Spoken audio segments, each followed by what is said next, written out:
if I was Gerald Wallace, I'd feel terrible. Not dissing or hating on New Jersey Nets fans.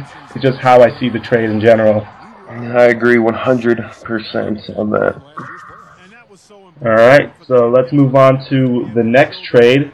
The Portland Trailblazers decide to deal again by trading Marcus Camby for Johnny Flynn, Hasheem Thabeet, and a future second-round pick from the Houston Rockets. Both Johnny Flynn and Hasheem Thabeet, members of the 2009 NBA Draft. Of course, we know Hasheem Thabeet being infamous for being the #2 overall pick and then getting sent to the D-League. What do you think of this trade? I like it for Houston because now their front court is going to be loaded. Louis Skolnick can now just completely focus on scoring with Dallenberg starting and then Marcus Camby coming off the bench. That's going to be one of the scarier defensive front lines in the West right now. But for the Blazers, I like Johnny Flynn. I've always liked Johnny Flynn a lot, but he has been hurt. So if he could stay healthy, that's a pretty good pickup for them since they have been looking for another point guard since they're not happy with anyone on that roster right now. Alright, I have to agree with you. Marcus Camby off the bench seems to be a really good pickup for the Rockets, and the Trailblazers once again find themselves to be blowing up their roster, like just rebuilding around LaMarcus Aldridge, which seems to be smart. They're starting over again in a sense. And Johnny Flynn and Hasheem Thabeet, hopefully Hasheem Thabeet could pan out. Everyone knows about my create a legend mode with him, but hopefully he could pan out and turn into something nice. But if not, I guess another draft bust for the NBA. It's unfortunate. Finally, we're almost done here, but let's move on to one of my favorite trades of the trade deadline. Steven Jackson comes back home to the San Antonio Spurs for Richard Jefferson and a 2012 first-round pick. What do you think of this trade, Drew? This is probably either my favorite trade of the trade deadline or my second favorite behind Sessions. I'm not too sure because I love Steven Jackson back in San Antonio. He's going to fit perfectly, stretches the floor better than what Richard Jefferson did, and he probably plays on-ball defense a little bit better. And let's not forget in 2003, I want to say, when he played for the Spurs and they brought that championship home. I have to agree with you once again. The Spurs get much more dangerous by bringing in a former member of their squad, Steven Jackson. I do see him helping them compete for that championship and putting them over a bit of a hump. I think they could compete much more with the OKC Thunder, and we'll see how that works tonight when the Spurs face the Oklahoma City Thunder. Finally, alright, well, we're almost done, but the most emotional trade for me and you, Drew, has to be the Rockets trading for Derek Fisher and the Lakers' 2012 pick in return for Jordan Hill. Tell me your thoughts on this one. From a basketball and a business standpoint, like what Mitch Kupchak is paid to do, it's a good move. But for an emotional standpoint, from a Laker fan, this is something you hate to see. Derek Fisher's done so much for the Lakers throughout his 13 years he's been with the Lakers, and it's just it was tough to see yesterday. I honestly felt sick to my stomach when I saw he got traded.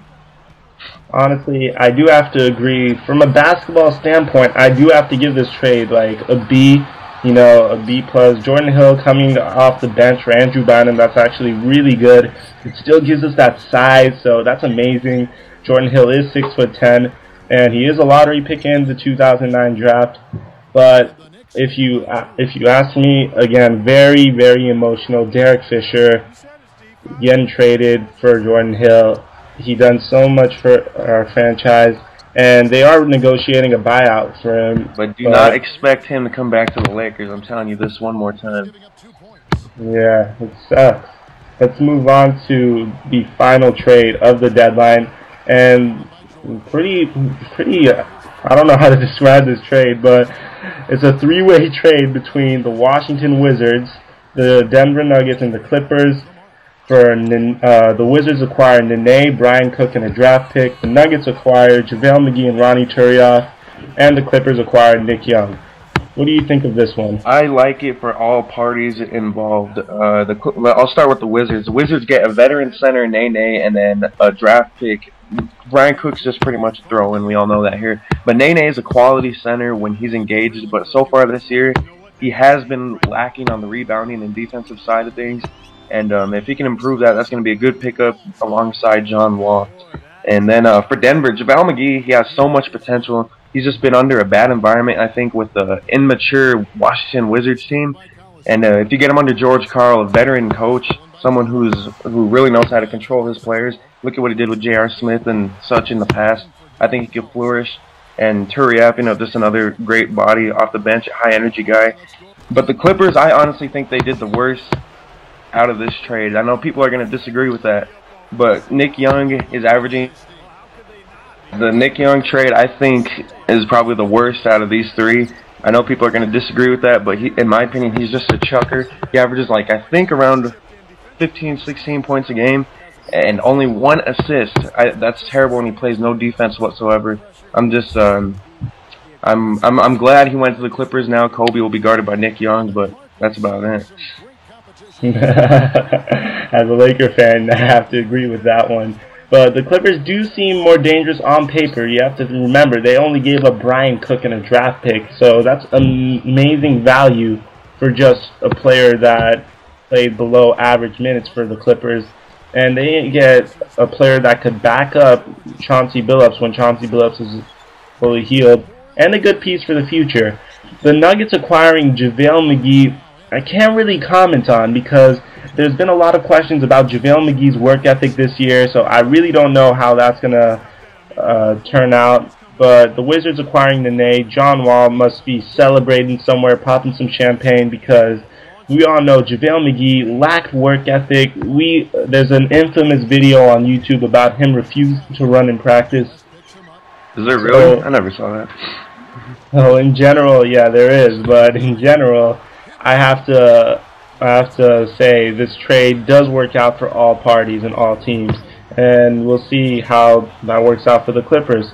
But anyways, that's all the trade deadline deals. On top of that, the news for today would be Darren Williams decides not to opt in, meaning he will become a free agent in this summer, and you could expect him to sign with the Dallas Mavericks. They're the front-running team to sign him so far. Other news includes congratulations to a friend of mine and Drew082417. His team finally reaches an agreement with Louisiana to stay through 2024. What do you think of that?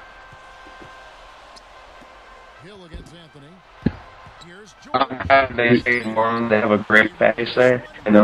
If they could get another good team going like they had with Chris Paul and Tyson Chandler a couple years ago, that's going to be exciting to watch. But on the topic of Darren Williams, that just adds on to more of the terrible last week the Nets have had. And I just honestly feel sorry for him. Moving to Brooklyn, they're going to have no selling point.